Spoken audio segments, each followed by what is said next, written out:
దేవుని వాక్యమును ధ్యానం చేసుకుందాం. ఫిలిప్పీలకు రాసిన పత్రిక 4వ అధ్యాయము 8వ వచన భాగమును చదువుకుందాం. ఫిలిప్పీలకు రాసిన పత్రిక 4వ అధ్యాయము 8వ వచన భాగము. మెట్టుకు సహోదరులారా, ఏ యోగ్యత అయినను మెప్పైనను ఉండిన ఎడల ఏవి సత్యమైనవో, ఏవి మాన్యమైనవో, ఏవి న్యాయమైనవో, ఏవి పవిత్రమైనవో, ఏవి రమ్యమైనవో, ఏవి ఖ్యాతి గలవో వాటి మీద ధ్యానముంచుకొనుడి. ప్రార్థన చేసుకుందాం. పరిశుద్ధ తండ్రి, దయగలిగిన దేవా, మహోన్నతుడా, సర్వశక్తిమంతుడా, సర్వాధికారి, సర్వకృపానిధియగు ప్రభువా, నీ పరిశుద్ధ పాదపీఠం ఎదుట సాగిలపడి ఉన్నాం. 4 దినములను ఉపవాస దినములుగా ప్రతిష్ఠించుకొని ఉన్నాం. ప్రభు శరీరముగా రొట్టెను విరిచుటకు, ప్రభువు రక్తముగా ఆశీర్వచనపు పాత్రలు మా చేతులు ఉంచులాగున నా తండ్రి, అయా నీ కృప కొరకే కనిపెట్టుకొనొచ్చు నీ సన్నిధిలోనికి మేము వచ్చి ఉండగా నీ వాక్కు చేత మమ్మలను దర్శించండి. నీ వలన మేము పరిశుద్ధపరచబడిన వారముగా, అయా విశ్వాసము చేత వాగ్దానము చేసిన నిత్య జీవమును మేము పొందుకొనున్నట్లుగా ప్రభు శరీరములోనికి ప్రభువు రక్తమును మేము నా తండ్రి భుజించి పానము చేయనట్లుగా ప్రతి ఒక్కరికి అవసరమైన సంపూర్ణమైనటువంటి సిద్ధపాటును మీరే దయచేయమని, సమస్త మహిమ ఘనత ప్రభావములు మీకే ఆరోపించుకుంటూ నజరుడగు యేసుక్రీస్తు పరిశుద్ధ నామములో అడిగి ప్రార్థించి పొంది ఉన్నాము తండ్రి, ఆమేన్. దేవుని నామమునకు స్తోత్రములు. ప్రభువైన యేసుక్రీస్తు నామములో చేరుకుడి వచ్చిన సంఘమంతటికి వందనాలు తెలియచేస్తున్నాం. అపోస్తులుడైనటువంటి పౌలు గారు ఫిలిప్పీ సంఘానికి రాస్తూ ఈ 4వ అధ్యాయము 8వ వచన భాగమును మనము చూసినట్లయితే, మెట్టుకు సహోదరులారా, ఏ యోగ్యతైనా మెప్పైనను ఉండిన ఎడల ఏవి సత్యమైనవో, ఏవి మాన్యమైనవో, ఏవి న్యాయమైనవో, ఏవి పవిత్రమైనవో, ఏవి రమ్యమైనవో, ఏవి ఖ్యాతి గలవో వాటి మీద ధ్యానముంచుకొనుడి. ఏ యోగ్యతైనా, ఏ మెప్పైనా మనకి ఉన్నది అని అంటే మనము దేనిని ధ్యానం చేయాలా, దేని మీద మన ధ్యానం ఉంచాలా అనేటువంటిది ఇక్కడ పౌలు గారు తెలియచేస్తూ ఉన్నారు. మనం అనుకుంటాం అన్ని విషయాలలో మనం యోగ్యులము అనుకుంటాం. దేవుని వాక్యం ఎప్పుడు కూడా ఏం చెప్తుంది అంటే గనక, మనము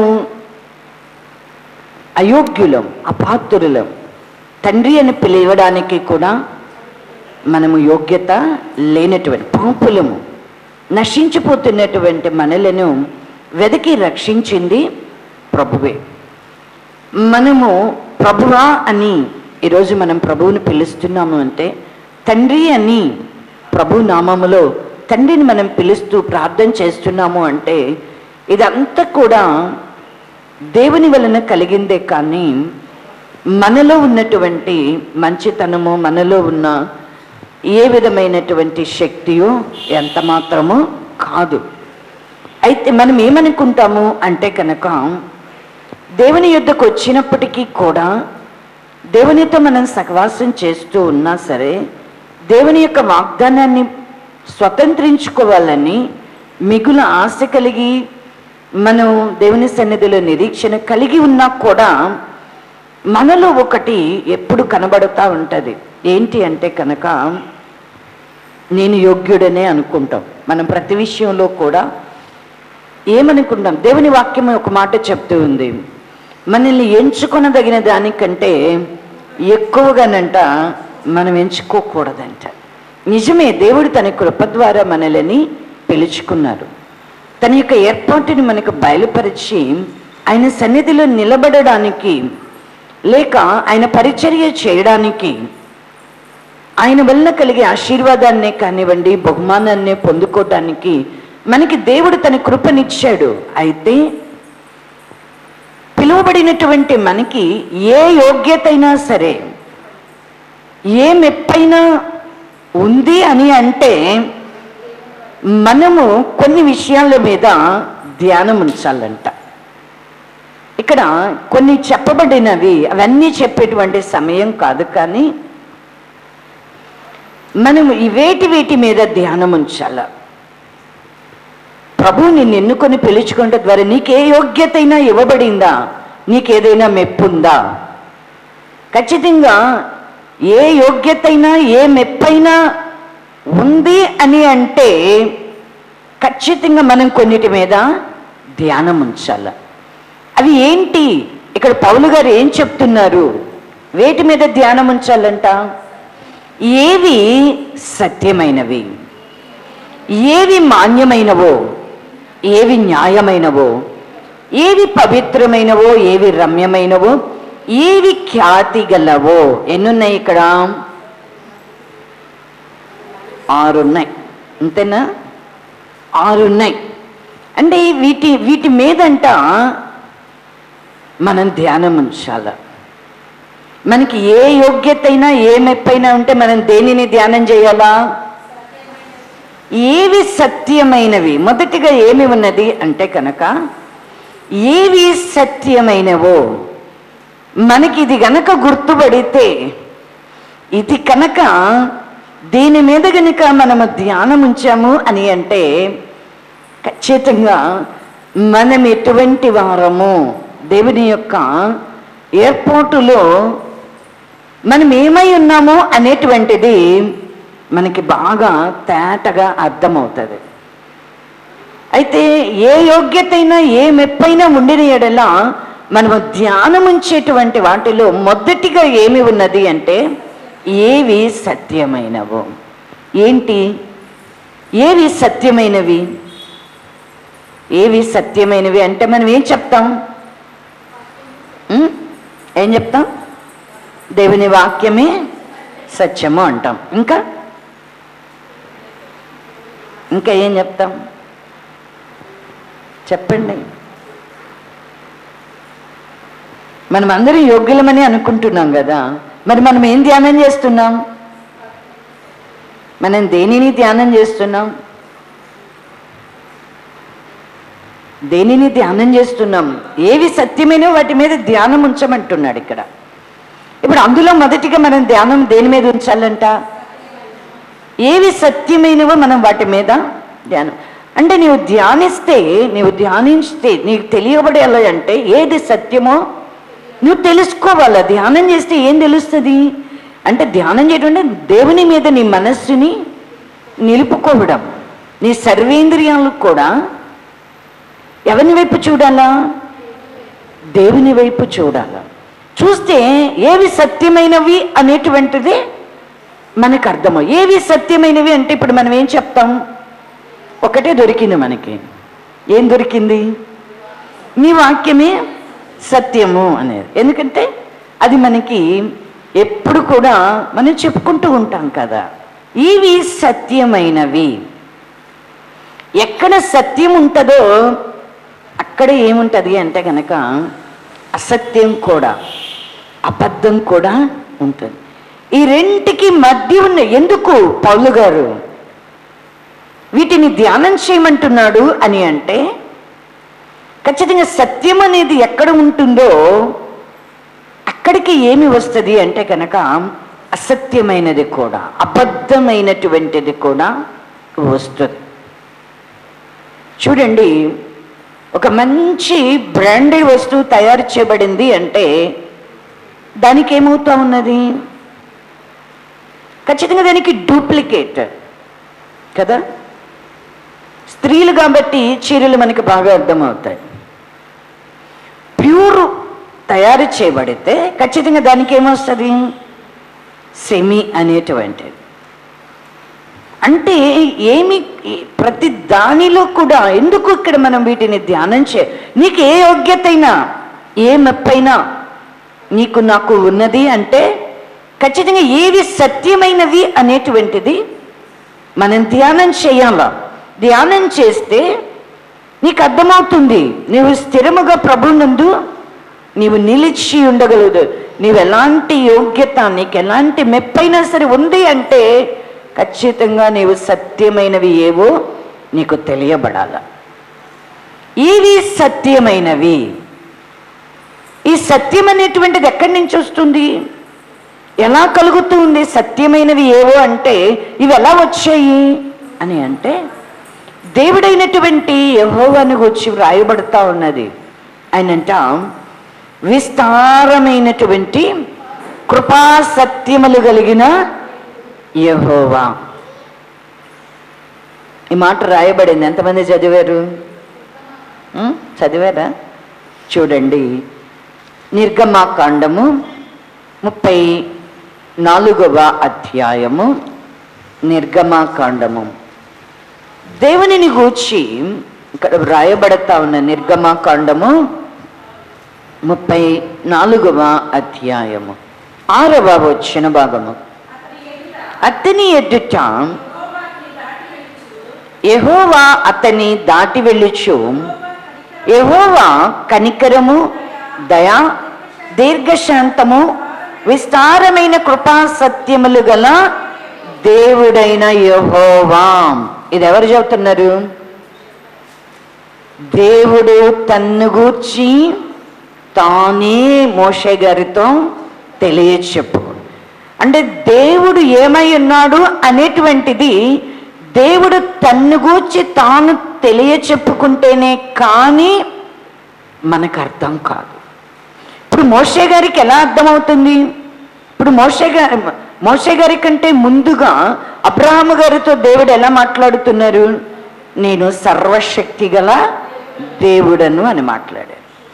ఇప్పుడు మోషే గారితో దేవుడు మాట్లాడుతూ ఉన్నాడు. అండ్ ఆయన నామం అనేటువంటిది మోషే గారికి బయలుపరచబడతా ఉంది. ఏమని చెప్తున్నాడు అంటే యెహోవా కనికరము, దయ, దీర్ఘశాంతము, విస్తారమైన కృపా సత్యములు గల దేవుడైన యెహోవా. అంటే ఆయన నామము ఏమై ఉన్నది అనేది తను గూర్చి తాను తెలియచెప్పుకుంటున్నాడు. ఇప్పుడు మనమైనా సరే ఎందుకు పౌలు గారు ధ్యానముంచుకొనుడి అని చెప్తున్నాడు అంటే, ఏ యోగ్యతైనా ఏ మెప్పైనా మనకి ఉన్నది అంటే ఖచ్చితంగా మనం వేటి మీద ధ్యానం ఉంచాలా? వేటి మీద ధ్యానం ఉంచాలి? ఏవి సత్యమైనవి? ఎందుకు ధ్యానం చేయాలా అంటే దేవుడు మనకి బయలుపరిస్తే తప్ప, దేవుడు తన్ను గూర్చి తాను తెలియచెప్పుకుంటే తప్ప దేవుని వలన కలిగినటువంటి వాటిని మనం ఎంత మాత్రం కూడా తెలుసుకోలేం. ఎవరైనా ఒకరు చెప్తే మనం ఏం చేస్తాం? మర్చిపోతాం. ఇప్పుడు వింటాం, బాగా అర్థమైనట్లుగా ఉంటుంది, కానీ కొన్ని దినాలు పోయిన తర్వాత మనం మర్చిపోతాం కదా. అయితే దేవుడు తనకు తానుగా తన్ను గూర్చి మనకు బయలుపరిస్తే మనం ఎప్పుడైనా మర్చిపోతామా? మన జీవితంలో మర్చిపోము. అందుకే ఏ యోగ్యతైనా ఏ మెప్పైనను ఉండిన ఎడల ఏవి సత్యమైనవో ఏవి రమ్యమైన వాటి మీద ఇక్కడ అవన్నీ చెప్తూ వాటి మీద ధ్యానముంచుకొనుడి. అంటే మనము వాటిని ఏం చేయాలా? ఖచ్చితంగా దేవుని గూర్చి మనలో ఏ యోగ్యత అయినా ఏ మెప్పైనా ఉంటే వీటిని మనము ధ్యానముంచాలి. అంటే మనం గనుక దేవుని మీద మన గురిని నిలిపితే, దేవుని సన్నిధిలో గనుక మనం ధ్యానం చేస్తే మనం ఆయనను గూర్చి మనం తెలుసుకోగలుగుతాం. కొరహు కుమారులు చెప్తారు 48వ కీర్తనలో, వాళ్ళు చెప్తున్నారు కదా, దేవా నీ ఆలయములో నీ కృపను ధ్యానించేతమే అంటున్నాడు. అంటే దేవుని సన్నిధిలోనికి వచ్చినప్పుడు, మందిరంలోనే కాదు, ఎప్పుడు నీవు దేవా అని నీవు దేవుని సన్నిధిలో నీవు కనబరచడానికి నీవు ఇష్టపడుతున్నావో ఆ ప్రతి సమయంలో కూడా నీ మనసులో ఉండాల్సినటువంటిది ఏంటి? నీవు దేనిని మనసు పెట్టాలా, నీవు దేని మీద లక్ష్యం ఉంచాలా అంటే ఇక్కడ అందుకే పౌలు గారు కొన్నిటిని చెప్తున్నాడు. ఏవి సత్యమైనవో, ఏవి మాన్యమైనవో, ఏవి న్యాయమైనవో, ఏవి పవిత్రమైనవో, ఏవి రమ్యమైనవో, ఏవి ఖ్యాతి గలవో వాటి మీద ధ్యానం ఉంచుకున్నాడు. ఇప్పుడు మనం ఏమి ధ్యానం చేస్తున్నాం? ఏవి సత్యమైనవో మనము ధ్యానం చేయాలి. ఈ సత్యము అనేటువంటిది ఎలా వచ్చింది? ఈ సత్యం అనేటువంటిది ఎక్కడి నుంచి ప్రారంభమవుతుంది? ఎలా మన దగ్గరికి వచ్చింది అంటే ఇది ఎక్కడ ఉంది, ఎవనిలో ఉన్నది అంటే మన దేవుడైనటువంటి యెహోవా విస్తారమైనటువంటి కృపా సత్యములు కలిగినటువంటి యెహోవా. ఈయన దగ్గర కృపా సత్యములు అనేటువంటివి ఎలా ఉన్నాయంట? విస్తారముగా ఉన్నాయంట, విస్తారముగా ఉన్నాయి. ఇప్పుడు అందుకని ఈయనను గూర్చి వ్రాయబడుతూ ఉన్నాయి. యోహాను రాసినటువంటి సువార్తలో తండ్రి అయినటువంటి దేవునికి చేసేటువంటి ప్రార్థనలో కూడా యేసుక్రీస్తు ప్రభువారు ప్రార్థన చేస్తూ ఒక మాట చెప్తూ ఉన్నాడు. అద్వితీయ సత్య దేవుడవైన నిన్నును నీవు పంపిన కుమారుడైన యేసుక్రీస్తును ఎరుగుటయే నిత్య జీవము. అంటే ఇప్పుడు నిత్య జీవం మనం పొందుకోవాలి అని అంటే ఇప్పుడు మనం ఎవరిని ఎరగాలంట? అద్వితీయ సత్య దేవుడవైన నిన్ను అంటే తనకు తండ్రిగా ఎవరైతే ఉన్నారు, తండ్రి కుమారుడు ఎవరిని గూర్చి ప్రార్థన చేస్తున్నాడు అంటే తండ్రికి ప్రార్థన చేస్తూ అద్వితీయ సత్య దేవుడవైన నిన్ను అని అంటున్నాడు. అంటే సత్యదేవుడు అనేటువంటి వాళ్ళు ఎంతమంది ఉంటారు? ఒక్కరే. అద్వితీయ సత్యదేవుడు అంటే ద్వితీయము, లేనిదే అద్వితీయం. అంటే రెండవది అనేది లేదిక. ఎవరు? సత్యదేవుడు. ఎవరు సత్యవంతుడు అని అంటే తండ్రి అయిన దేవుడే, యెహోవాయే. ఇక్కడ మోషేకి తనకు అనుగ్రహింప చేసిన ప్రత్యక్షతలో దేవుడు ఏమంటున్నారు అంటే విస్తార కృపా సత్యములు గల దేవుడనైనా యెహోవా తన్ను గూర్చి తానే చెప్పాడు. ఇప్పుడు కుమారుడు ఏమంటున్నాడు? అద్వితీయ సత్య దేవుడవైన నిన్ను అంటున్నాడు. అంటే సత్య దేవుడు ఎవరు అంటే మనకు అనుగ్రహింపబడిన కుమారుడైన యేసుక్రీస్తు యొక్క తండ్రియే. ఆయన తప్ప సత్యవంతుడు మరి ఒకరు ఎవరికి కూడా లేరు. అయితే ఇప్పుడు మనకి యెషయా గ్రంథములోనే ఇంకొక మాట వ్రాయబడుతూ ఉన్నది. చూడండి, యెషయా గ్రంథము 16వ అధ్యాయము 5వ వచన భాగం. కృప వలన సింహాసనము స్థాపింపబడును, సత్య సంపన్నుడై దాని మీద కూర్చుండి తీర్పు తీర్చునొకడు కలడు. ఆయన ఎలా ఉన్నాడంట? సింహాసనము మీద ఆయన ఎలా కూర్చుంటున్నాడంట? సత్య సంపన్నుడై. అంటే సత్యంలో ఆయన ఎలాంటి వాడంట? సంపన్నుడంట. ఆయన విస్తారమైన కృపా సత్యములు గల యెహోవా అంటున్నాడు. అది విస్తారమైంది అంటున్నాడు. సత్యమే ఆయనకి ఏంటి అంటేనంట సంపన్నత. అంటే భాగ్యము ఏంటి అంటే సత్యమే. అందుకే సత్య సంపన్నుడై ఆయనంట సింహాసనము మీద కూర్చున్నాడంట. ఇప్పుడు ఈ సత్యము అనేటువంటిది ఎక్కడి నుంచి, ఎవరి యొద్ద నుంచి బయలుదేరుతూ ఉన్నది అంటే తండ్రి అయినటువంటి దేవుని యొద్ద నుంచి.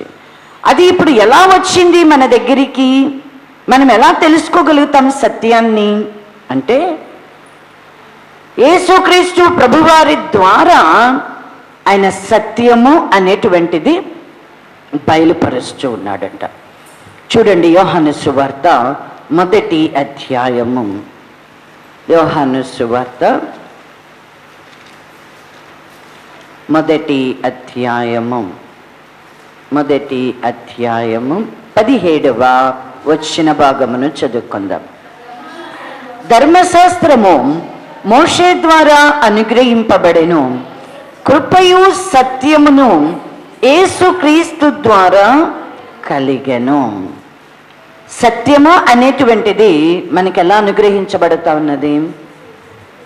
తండ్రి అయిన దేవుడంట ప్రభువైన యేసుక్రీస్తు ద్వారా మనకి సత్యము అనేటువంటిది అనుగ్రహింపచేస్తూ ఉన్నారు. అయితే ఇప్పుడు ఈ సత్యము అనేటువంటిది ఏవి సత్యమైనవి అనేదంట మనము ధ్యానమించేటువంటి వాళ్ళంగా ఉండాలి. తండ్రి సత్యవంతుడు, సత్య సంపన్నుడు, విస్తారమైనటువంటి కృపా సత్యములు కలిగిన దేవుడు. ఇప్పుడు కుమారుని ద్వారా సత్యము అనేటువంటిది మనకు అనుగ్రహించబడతానది. ఇప్పుడు ఈయన కూడా అనుగ్రహించబడినట్లుగా లేఖనములలో వ్రాయబడినప్పటికీ ఈయన ఎలా సత్యవంతుడై ఉన్నాడు? ఈయన ఎలా సత్యవంతుడై ఉన్నాడు అంటే దేవుని వాక్యము సాక్ష్యమిస్తూ ఉన్నది కదా. చూడండి, యోహాను సువార్త 7వ అధ్యాయము. యోహాను సువార్త 7వ అధ్యాయము 18వ వచన భాగమును చదువుకుందాం. తనంతట తానే బోధించువాడు స్వకీయ మహిమను వెదకును గాని తన్ను పంపిన వాని మహిమను వెదకువాడు సత్యవంతుడు, ఆయన యందు ఏ దుర్నీతియు లేదు. యేసుక్రీస్తు ప్రభువారు కూడా ఎలా ఉన్నారంట? సత్యవంతుడు. అందుకనే యోహాను సువార్త 14వ అధ్యాయములో ఆయన ఏమంటున్నారు అంటే, నేనే మార్గమును సత్యమును జీవమును అని చెప్తున్నాడు. యేసుక్రీస్తు ప్రభువారు ఏమై ఉన్నారంట? సత్యమై ఉన్నాడు.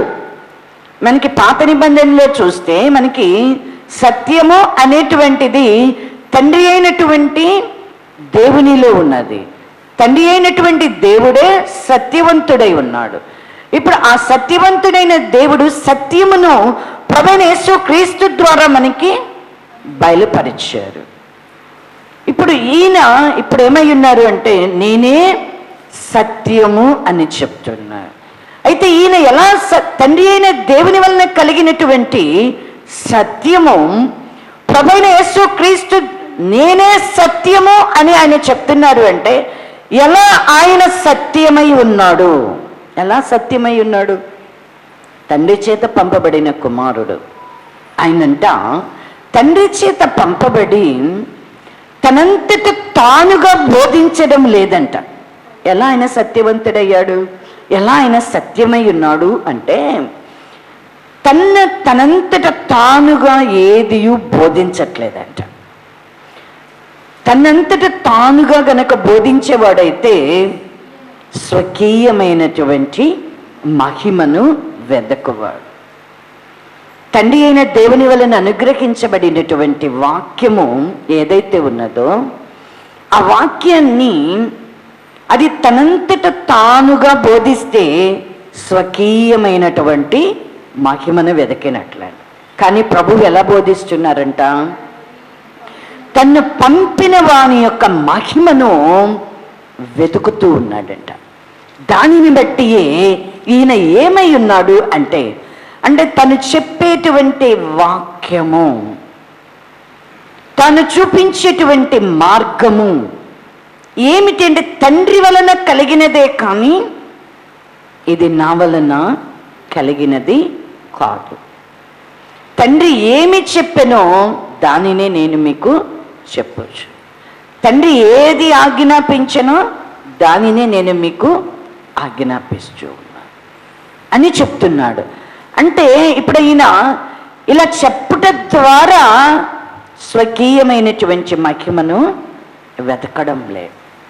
ఎవని మహిమను వెతుకుతున్నాడు? తండ్రి మహిమపరచబడాలి. తండ్రి యొక్క మహిమను ఆయన వెతుకుతున్నాడంట. అంటే తను చెప్పేటువంటి మాట అది తండ్రికి మహిమ కలగాల. తండ్రికి మహిమ కలిగితేనే ఏమవుతుంది అంటేనంట ఆయన సత్యవంతుడు. కాబట్టి ఇప్పుడు నేనే సత్యము అన్నాడు అంటే ఆయన ఎలా చెప్పాడు? ఎలా చెప్పగా తండ్రి వలన పొందినప్పటికీ ఈయన తండ్రి యొక్క మహిమను వెతుకుతున్నాడు, కానీ స్వకీయమైనటువంటి మహిమను ఈయన వెతకడం లేదు. ఇది ఇప్పటి కాలమందు బోధించేటువంటి ప్రతి ఒక్కరికి కూడా, ఉపదేశించేటువంటి ప్రతి ఒక్కరికి కూడా ఇది చాలా అవసరమైనటువంటిది. అందుకనే పౌలు గారు ఏం చెప్పి, ఏ యోగ్యత అయినా ఏ మెప్పైనా మనం అనుకుంటాం దేవుని వాక్యం చెప్పడానికి నేను యోగ్యుడను, నేనే యోగ్యుడను అని మనం అనుకుంటాం. మనము యోగ్యులమైతే ఆ యోగ్యత అనేది ఎలా కలిగింది అంటే నీవు నేను దేని మీద ధ్యానం ఉంచాలా? సత్యము. ఏది సత్యమైనదో మనము సత్యం ఏంటి అనేటువంటిది కనుక మనం గ్రహించగలిగితే మనం ఏమనుకుంటామండి? నేను యోగ్యుడను కాను. మనల్ని మనం తగ్గించుకుంటాము. తండ్రి అయినటువంటి దేవుని ఏం చేస్తాము అంటే మహిమపరిచేటువంటి వాళ్ళు. ఇది నా వలన కలిగినటువంటిది కాదు, ఇది దేవుని వలన కలిగినటువంటిది. మహిమ ఎవరు పొందాలి? తండ్రి అయిన దేవుడు మహిమను పొందాలి. ఈ వ్యత్యాసమును గనక ఇది చాలా స్వల్పమైనటువంటిది. ఎలా ఉంటుంది, ఎంతగా మోసగిస్తుంది అపవాది అని అంటే మనల్ని చాలా సులువుగా సత్యములో నుండి మనల్ని తప్పించేస్తుంది. అంటే దేవునికి ప్రతిగా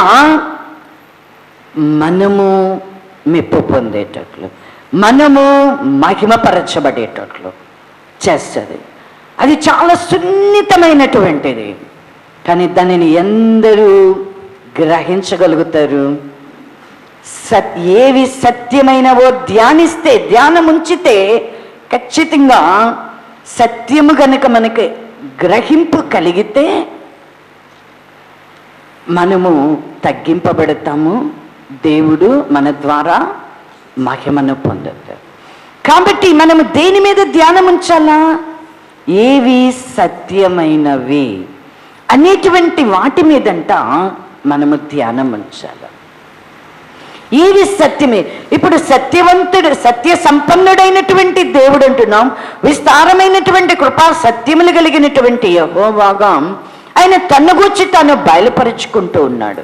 అయితే ఇప్పుడు యేసుక్రీస్తు ప్రభువారు కూడా ఎలా ఉన్నారు? కృపా సత్యములు అనేవి ప్రభు ద్వారా బయలుపరచబడ్డాయి. ఇప్పుడు ఆయన బోధించి తండ్రి యొక్క మహిమను వెదికేటువంటి వాడుగా ఈయన కూడా ఎలా ఉన్నాడు? సత్యవంతుడుగా, నేనే సత్యము అని చెప్తున్నాడు. ఇప్పుడు ఈ సత్యము అనేటువంటిది పిలువబడిన వారికి ఎలా బయలుపరచబడుతూ ఉన్నది? మనం వేటి మీద ధ్యానం ఉంచాలో? సత్యం అంటే యేసుక్రీస్తు ప్రభువారు మన కంటికి కనబడడం లేదు, ఆయన తండ్రి కుడి పార్శ్వమునున్నాడు. తండ్రి అయినటువంటి దేవుడు మనకి కంటికి కనబడడం లేదు. తండ్రి కుమారులు ఇరువురు సత్యమై ఉన్నటువంటి అద్వితీయ దేవుడు ఎక్కడున్నాడు? పరలోకమందు సింహాసనము మీద ఆసీనుడై ఉన్నాడు. కుమారుడు కూడా ఎక్కడున్నాడు? తండ్రి కుడి పార్శ్వమున ఆసీనుడై ఉన్నాడు. ఇప్పుడు కృపా సత్యములు అనేటువంటివి కుమారుని ద్వారా మనకి కలిగాయి. ఇప్పుడు ఈ సత్యం అనేటువంటిది మనకి ఎలా తెలియచేయబడుతుంది? వేటి మీద మనం ధ్యానం ఉంచాలా? వేటి మీద ధ్యానం ఉంచాలా? నీకు ఏ యోగ్యత అయినా సరే ప్రభు వలన, ఏ మెప్పైనా సరే నీకు ప్రభు వలన ఉంది అంటే ఖచ్చితంగా నువ్వు దేని మీద ధ్యానం ఉంచాలంట?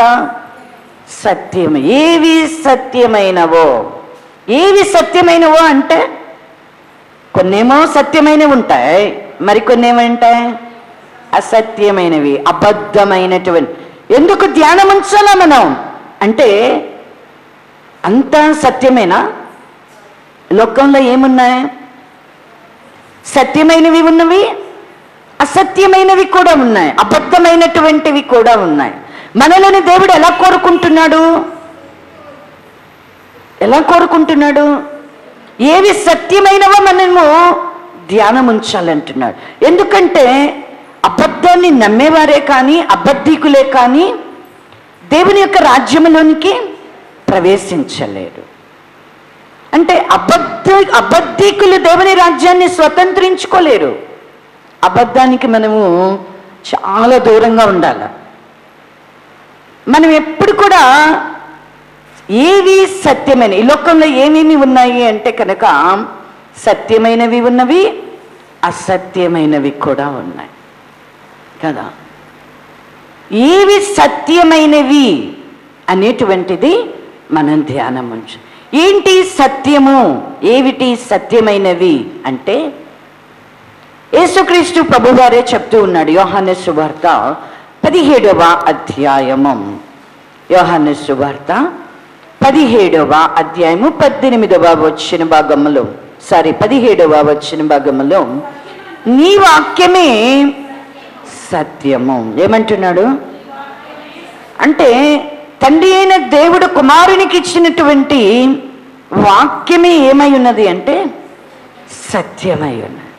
మనం ఎప్పుడు కూడా దేని మీద ధ్యానం ఉంచాలా?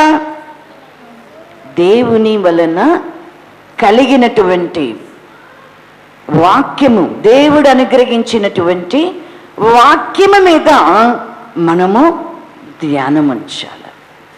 ఇప్పుడు మనం బైబిల్ ధ్యానం చేస్తూ ఉన్నాం.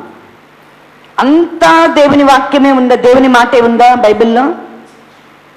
అంతా బైబిల్లో దేవుని మాటే ఉందా? ఇంకా ఎవరి మాటలు కూడా ఉన్నాయి? అపవాది మాటలు కూడా ఉన్నాయి కదా. అపవాది యొక్క మాటలు కూడా ఉన్నాయి కదా. మనము వీటిని గ్రహించాల. ఏది దేవుని మాట, ఏది అపవాది మాట్లాడుతూ ఉన్నారు? భక్తుల యొక్క సాక్ష్యము, లేకపోతే వారు నడిపించబడినటువంటి విధానము, వారు కూడా తెలియచేస్తూ ఉన్నారు. అంటే మనము దేనిని ఎక్కువగా ధ్యానం ఉంచాలి, వేటి మీద మన ధ్యానం ఉంచుకోవాలి, వేటి మీద మన లక్ష్యం ఉండాలి అంటే ఎప్పుడు కూడా దేవుని వాక్యము మీద, ప్రభు మాట మీద మనము ధ్యానం ఉంచేటువంటి వారిలాగా ఉంటారు. మనం అనుకోవచ్చు, నాకు దేవుని వాక్యం బాగా తెలుసు, నేను ప్రతి దినము లేవగానే ఏం చదువుతాను? వాక్యమే చదువుతాను అనుకోవచ్చు. మాలాంటి వాళ్ళైతే వాక్యమే చెప్తున్నాము అని అనుకోవచ్చు. కానీ అపవాది ఎంత సులభంగా మోసం చేస్తుంది, దేవుని మాటలో నుంచి మనల్ని తప్పిస్తుందో మనకి గ్రహింపు కావాలి. చూడండి, ఆదియందు ఏదైనా వనములోనికే అపవాది వెళ్ళింది. అపవాది వెళ్ళి ఏం చేస్తా ఉన్నది? అవ్వని మోసగిస్తూ ఉన్నది. దేవుడిచ్చినటువంటి ఆజ్ఞనేంటి అంటే మంచి చెడుల వృక్ష ఫలాన్ని నీవు తినవద్దు, తినదినమున నీవు నిశ్చయముగా చచ్చెదవు అని చెప్పు. ఏదైనా వనములోనికే మొదటి ఆదాము దగ్గరికి ఎలా అపవాది యుక్తిగా వచ్చిందో మనం చూస్తూ ఉన్నాం. మనకి బాగా తెలుసు. ఆదికాండము 3వ అధ్యాయములో ఏం చెప్తూ ఉన్నది అంటే మీరు చావనే చావరు. దేవుడు ఏం చెప్పాడు? మీరు తినుదినమున నిశ్చయముగా చచ్చెదరు అన్నాడు. కానీ అవ్వతో అపవాది ఏం మాట్లాడుతుంది? మీరు చావనే చావరు అని చెప్తుంది. వెంటనే ఇప్పుడు అవ్వకి, ఆమె కళ్ళకి ఏం కనపడుతున్నాయి? ఏం కనపడదు. దేవుడు తినవద్దు అని చెప్పినటువంటి పండ్లు చూడడానికంట రమ్యమైనటువంటివిగా, తినడానికి రుచికరమైనవిగా, అవి ఆమెకు తోస్తూ ఉన్నాయి. ఇప్పుడు ఆమె ఏం చేస్తుంది?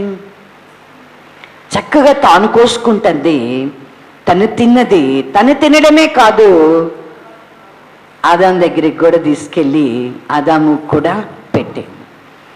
అంటే మనము దేవుడు మాట్లాడినటువంటి మాట సత్యము అనేటువంటిది మనకి గ్రహింపు రావాలి. అది కనుక మనకి లేకపోతే అపవాది మనల్ని ఏం చేస్తుంది అంటే మనల్ని మోసగిస్తుంది. దావీదు గారు దేవుని మందిరాన్ని కట్టాలి అని అనుకున్నారు. దేవుని మందిరాన్ని కట్టాలి అనుకుని ప్రవక్త అయినటువంటి నాతాను గారితో ఈ మాట చెప్పినప్పుడు ఆయనకి కూడా మందిరం కట్టడం అనేది ఎలా కనబడుతుంది? మంచిదిగానే తోస్తూ ఉన్నారు. తోచి ఆయన కూడా దావీదు గారితో ఏకీభవించారు. కానీ ఆ రాత్రి ప్రవక్తతో దేవుడు మాట్లాడారు. నీ కుమారుని ద్వారా మందిరం కడతాను అని చెప్పి దేవుడు మాట్లాడుతూ ఉన్నప్పుడు చూడండి, మనకి సమూయేలు 2వ సమూయేలు గ్రంథము 2వ సమూయేలు 7వ అధ్యాయము 28వ వచన భాగం చదవండి. యెహోవా నా ప్రభువా, మేలు దయచేయుదునని నీవు నీ దాసుడనైన నాకు సెలవిచ్చుచున్నావే. నీవు దేవుడవు కనుక నీ మాట సత్యము. దయచేసి నీ దాసుడనైన నా కుటుంబము నిత్యము నీ సన్నిధిని ఉండునట్లుగా దానిని ఆశీర్వదించుము. యెహోవా నా ప్రభువా, నీవు సెలవిచ్చి ఉన్నావు. నీ ఆశీర్వాదము నుండి నా కుటుంబము నిత్యము ఆశీర్వదింపబడును గాక.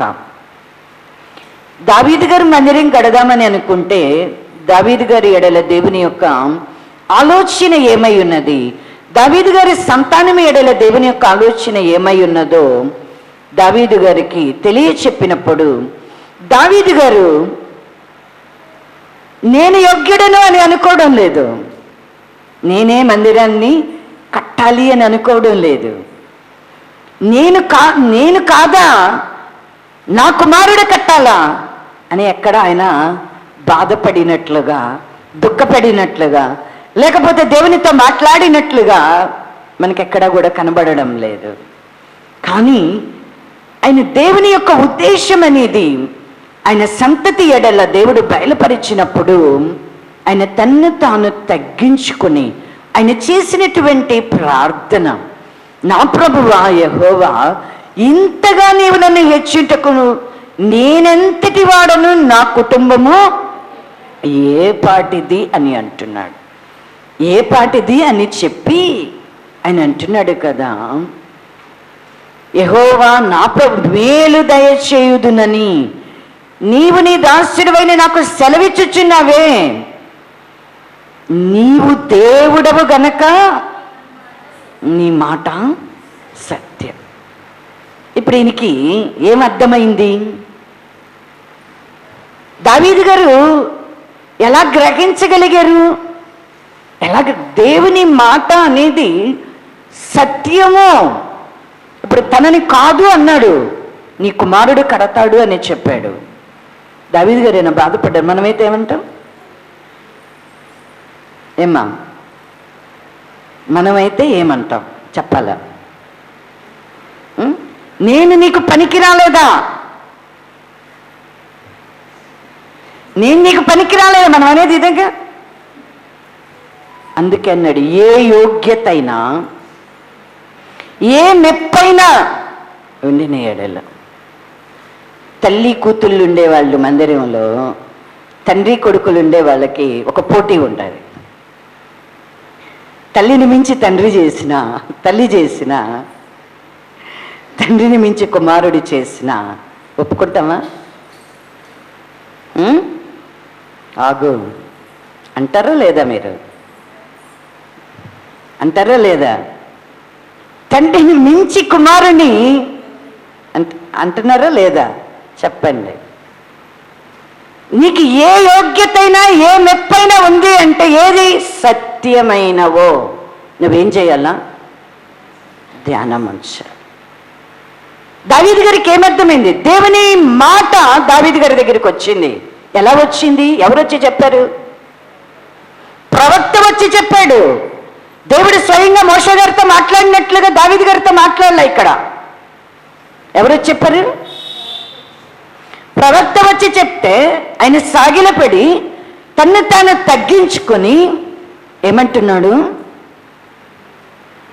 ప్రభువా, మేలు చేయుదునని నీవు నీ దాసుడవైన నాకు సెలవిచ్చుచున్నావే, నీవు దేవుడవు కనుక నీ మాట సత్యం. అంటే మనము సత్యమును గూర్చినటువంటి ధ్యానం మనలో ఉంటే, అంటే దేవుని గురించి కనుక మనం ధ్యానం చేయగలిగితే, దేవుడు ఒక మాట మనతో మాట్లాడితే మనకేమర్థమైంది? ఏది సత్యమైనది గ్రహింపు అవుతుంది. ఇప్పుడు ఈ గ్రహింపు ఏదైనా మనలో ఉందా? అపవాది వచ్చి అవ్వతో మాట్లాడింది. మాట్లాడితే అవ్వ లేదు, దేవుడు తినవద్దని చెప్పాడు, నేను తినము, వద్దు మాకు అని చెప్పిందా? చెప్పల. సరే, అవ్వ చెప్పలేదు. అవ్వ తీసుకొచ్చి ఆదాం గారికి ఇచ్చింది. ఆదామైన దేవుడు ఈ పండు తినవద్దని చెప్పిన కదా, నువ్వేళ దీన్ని నా కొరకు నువ్వు తెచ్చావని అవనవన గద్దించాడా? అక్కడ ఏం గ్రహింపురాలా? అంటే అపవాది యొక్క స్వరాన్ని, దాని యొక్క స్వభావాన్ని, దాని యొక్క యుక్తిని గ్రహించలేకపోయాడు. ఖచ్చితంగా ఏది సత్యమైన, ఏది ప్రభు మాట్లాడుతున్నాడు, ఏది ప్రభు స్వరం, మనకేం కావాలా? గ్రహింపు కావాలా? దావీదు గారు చక్కగా గ్రహించగలిగారు. నీవు దేవుడవు గనక, ఎంత బాగా చెప్పాడు చూడండి. దేవుడు ఆయనతో డైరెక్ట్గా ముఖాముఖిగా మోషే గారితో మాట్లాడినట్టు మాట్లాడలేదు. కానీ ప్రవక్త ఒక మాట చెప్తే ఆ మాట దేవుని సన్నిధిలో ఎలా ప్రార్థన చేస్తున్నాడు?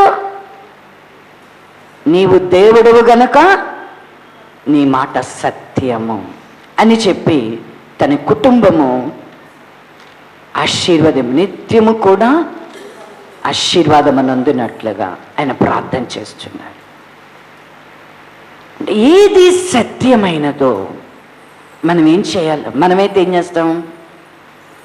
మందిరం కట్టడం అనేటువంటిది మనం మంచిది అని అనుకుంటాం. కానీ ప్రభు మాట్లాడితే, ప్రభు స్వరాన్ని వింటే మనం చాలా విషయాలలో, మందిరం అనే కాదు, ప్రతి విషయంలో ఇది నేను చేసేది మంచిదే కదా అని చాలాసార్లు మనం తలుస్తాం. కానీ నీవు దేవుని సన్నిధిలో కనుక ధ్యానం చేస్తే ఏది దేవుడు వలన కలిగేది, ఏది అపవాది వలన కలిగేది, మనకి స్పష్టమైనటువంటి గ్రహింపు అనేటువంటిది మనకి కలుగుతుంది. అందుకని ఏవి సత్యమైనవో వాటి మీద మనమంట ధ్యానం ఉంచాలి. ఆయన మాట అనేది, ఆయన వాక్యం అనేటువంటిది ఏమై ఉన్నదంటే సత్యమై ఉన్నది. మనం ఇప్పుడు దాన్ని ధ్యానం చేస్తే మన మనస్సు గనక దేవుని యొక్క వాక్యము మీద శ్రద్ధ కలిగి నిలపగలిగితే మనకి ఏది ప్రభు స్వరం ఖచ్చితంగా మనకి అర్థమవుతుంది. వాక్యం మన దగ్గరికి వచ్చినప్పుడు మనము ఇది దేవుని ఆత్మ ద్వారా దేవుడు మాట్లాడుతున్నాడా, లేక దేవుని వాక్యములో నుండే అపవాది మన మనస్సుని త్రిప్పివేస్తూ ఉన్నాడు. దేవుని మీద నుండి మనల్ని త్రిప్పివేస్తున్నాడు. ఎందుకంటే అది చాలా యుక్తిగా ఎలా వస్తుంది? ఎలా దేవుని యొద్దకే ప్రభు దగ్గరికి అపవాది వచ్చి ఏం మాట్లాడుతుంది? ఎలా మాట్లాడుతూ ఉంది? వాక్యముతోనే మాట్లాడుతున్నది. మనతో కూడా ఎలా మాట్లాడుతుంది? అది మన దగ్గరికి కూడా ఏం తీసుకొని వస్తుంది? వాక్యమే తీసుకొని వస్తుంది. అంతా ప్రభు చెప్పినట్లుగానే ఉంటుంది. కానీ దానిలో ఉన్నటువంటి తంత్రం అర్థం చేసుకోగలగాలి, గ్రహించగలగాలి. ఎందుకు చెప్తున్నాను ఈ మాట?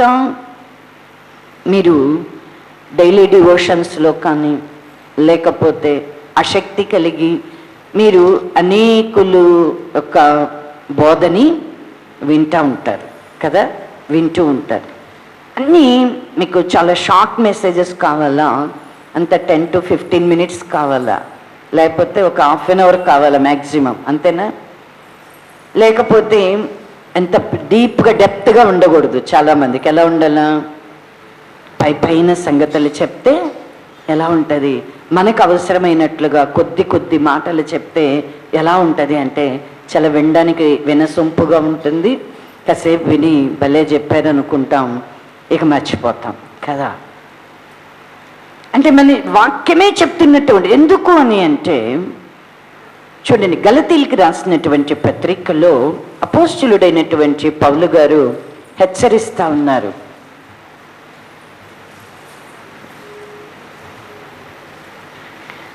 మొదటి అధ్యాయము 6వ వచన భాగము. క్రీస్తు కృపను బట్టి మిమ్మల్ని పిలిచిన వానిని విడిచి భిన్నమైన సువార్త తట్టుకు మీరింత త్వరగా తిరిగిపోవుట చూడగా నాకు ఆశ్చర్యమగుచున్నది. అది మరి ఒక సువార్త కాదు, కానీ క్రీస్తు సువార్తను చెరపగోరి మిమ్మల్ని కలవరపరచువారు కొందరున్నారు. ఏమంటున్నాడు? ఈ సంఘం ఎలా ఉందంట? సిలువ వేయబడినటువంటి క్రీస్తును తప్ప వీరు మరి ఇంకెవరిని కూడా ఎరగరంట. పౌలు గారు ఎలాగా వారికి బోధించారు అంటేనంట, సిలువ వేయబడినటువంటి క్రీస్తు వారి కన్నుల ఎదుట ప్రదర్శింపబడ్డారంట. అంటే సిలువ వేయబడిన క్రీస్తుని గురించి చెప్తుంటే సంఘంలో వినేటువంటి వారందరికీ ఆయన సిలువ వేయబడింది, ఎందుకు ఆయన సిలువ వేయబడ్డాడు, ఎటువంటి సిలువ శ్రమను ఆయన అనుభవించాడు అనేది వారి కన్నులకు కట్టినట్టుగా వాళ్ళకి తేటగా అర్థమైందంట. అర్థమయ్యి సిలువ వేయబడినటువంటి క్రీస్తును వారు వెంబడించడానికి ప్రభునందంట వారు విశ్వాసం ఉంచారంట. పౌలు గారు మరి ఒక స్థలములోనికి ఆయన వెళ్ళారు. వీరేమైపోయారు అంటేనంట, భిన్నమైనటువంటి సువార్త తట్టు వీరు తిరిగిపోవడం. ఈయనకి ఆశ్చర్యం కలుగుతూ ఉన్నదంట. అది భిన్నమైనటువంటి సువార్త అంటే ఇది ఇంకొక సువార్త కానీ కాదు. ఈ సువార్త కూడా ఎవరి గురించి అంటే మరి ఒక సువార్త కాదు, కానీ క్రీస్తు సువార్తను చెరపగోరి కలవరపరిచేటువంటి వారు మీలో కొందరు ఉన్నారు అని. అంటే సువార్త ఒకటే, కానీ చెప్పేటువంటి విధానం ప్రభువులో నుండి, సిలువ వేయబడిన క్రీస్తులో నుండి, పునరుద్ధానుడై తిరిగి లేచిన క్రీస్తులో నుండి మనల్ని తప్పించి ఈ లోకాన్ని వెంబడించేటువంటి మార్గం బోధించబడుతుంది. ఆత్మ సంబంధి లేనటువంటి మనము శరీరానుసారముగా మారిపోతాం. అండ్ అంత భిన్నముగా. కాబట్టి మనం ఎప్పుడు కూడా దేని మీద గురి పెట్టాలో, ఎప్పుడు మనము దేని మీద లక్ష్యం ఉంచాలా, ఎప్పుడు మనము దేనిని ధ్యానం చేయాలా, ఇవి సత్యమైనవి. దేవుని వాక్యాన్ని వింటూ ఉంటే, దేవుని యొక్క వాక్యాన్ని మీరు వింటూ ప్రభు యొక్క స్వరమేదో మీరు బాగా గుర్తించగలరు.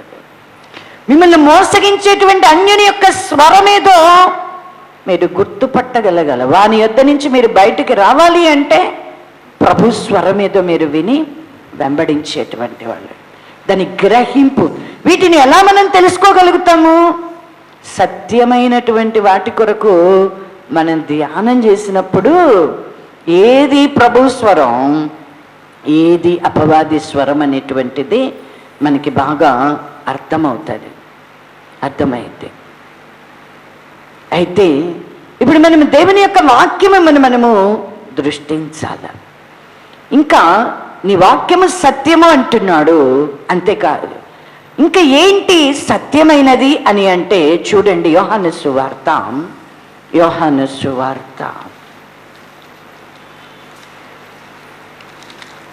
యోహాను సువార్త 8వ అధ్యాయము 13వ వచన భాగము నుండి చదువుకుందాం. కాబట్టి పరిసయ్యులు, నిన్ను గూర్చి నీవే సాక్ష్యము చెప్పుకొనుచున్నావు, నీ సాక్ష్యము సత్యము కాదని ఆయనతో అనగా, యేసు, నేను ఎక్కడి నుండి వచ్చిదునో ఎక్కడికి వెళ్ళుదునో నేను ఎరుగుదును గనుక నన్ను గూర్చి నేను సాక్ష్యము చెప్పుకొనినను, నా సాక్ష్యము సత్యమే. నేను ఎక్కడ నుండి వచ్చుచున్నానో ఎక్కడికి వెళ్ళుచున్నానో మీరు ఎరుగరు. 18వ వచనం చదవనమ్మా. నన్ను గూర్చి నేను సాక్ష్యము చెప్పుకునివాడను, నన్ను పంపిన తండ్రియు నన్ను గూర్చి సాక్ష్యం ఇచ్చుచున్నాడని చెప్పాను. ఇక్కడ ఏం చెప్తున్నాడు? యేసుక్రీస్తు ప్రభువారు ఇచ్చేటువంటి సాక్ష్యము సత్యమైనదంట. ప్రభువు చెబుతున్నాడు. ఏమని చెబుతున్నాడు? నేను లోకానికి వెలుగుని, నన్ను వెంబడించేవాడు చీకటిలో నడవక జీవపు వెలుగు కలిగి ఉండును అని అంటే, పరిసయ్యులు అంటున్నారంట, నిన్ను గూర్చి నువ్వే చెప్పుకుంటున్నావేంటి? నిన్ను గూర్చి కనుక నీవు చెప్పుకుంటే నీ సాక్ష్యము సత్యము కాదు అని చెప్తున్నారు. అయితే ప్రభువు ఏం చెప్తున్నాడు? నేను ఇచ్చేటువంటి సాక్ష్యము సత్యము అంటున్నాడు. ఎందుకు ఈయన ఇచ్చేటువంటి సాక్ష్యం సత్యం అంటే, నేను ఎక్కడి నుండి వచ్చానో తనకి తెలుసు అంట. మరలా నేను ఎక్కడికి వెళ్తానో కూడా నాకు తెలుసు. కాబట్టి నేను ఇచ్చేటువంటి సాక్ష్యము సత్యము అని చెప్తున్నాడు. అయితే వాళ్ళకి అర్థమయ్యేటట్టు, అంటే తన్ను గూర్చి తాను సాక్ష్యం వచ్చు. అయితే ఇప్పుడు ధర్మశాస్త్రంలోనైతే ఏమని వ్రాయబడి ఉంటుందంటే, సాక్ష్యము అనేటువంటిదంట 2-3 నోటన సాక్ష్యం అనేది రావాల, అప్పుడే ఆ సాక్ష్యము సత్యమైనది అని ఉన్నది. అందుకే ఏం చెప్తున్నాడు? నన్ను గూర్చి తండ్రి కూడా సాక్ష్యం ఇస్తున్నాడు. కాబట్టి నేను ఇచ్చేటువంటి సాక్ష్యము సత్యమైనది. అంటే తండ్రి కూడా ఆయన గూర్చి ఏం చేస్తున్నాడు? ఎలా ఇస్తున్నాడు ఆయన గూర్చి సాక్ష్యము?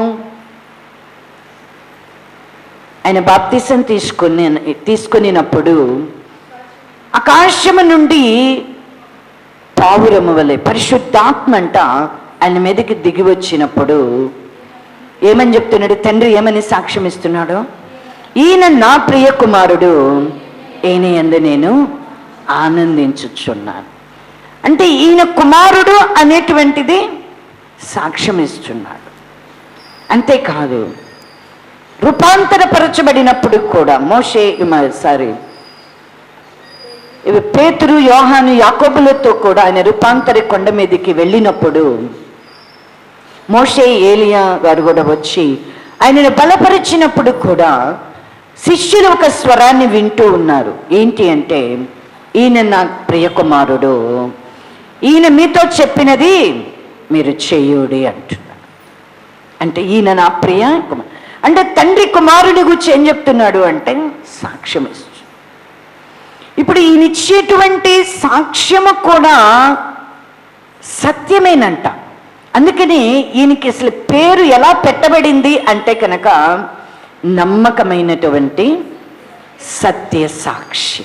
యేసుక్రీస్తు ప్రభువారికి ఉన్నటువంటి పేరేంటి చూడండి. ప్రకటన గ్రంథము 1వ అధ్యాయము, ప్రకటన గ్రంథము 1వ అధ్యాయము 5వ వచన భాగమును చదువుకున్నాం. నమ్మకమైన సాక్షియు, మృతులలో నుండి ఆది సంభూతుడుగా లేచినవాడును, భూపతులకు అధిపతియునైన యేసుక్రీస్తు నుండి కృపా సమాధానములు మీకు కలుగునుగాక. ఇప్పుడు ఈయన ఎలాంటి సాక్షి అంట? నమ్మకమైనటువంటి సాక్షిని అంటున్నాడు. చూడండి, మీరు యోహాను సువార్తలో కనుక మనం చూసినట్లయితే, యోహాను సువార్త 18వ అధ్యాయము, యోహాను సువార్త 18వ అధ్యాయము 36వ వచ్చిన భాగమును చదువుకుందాం.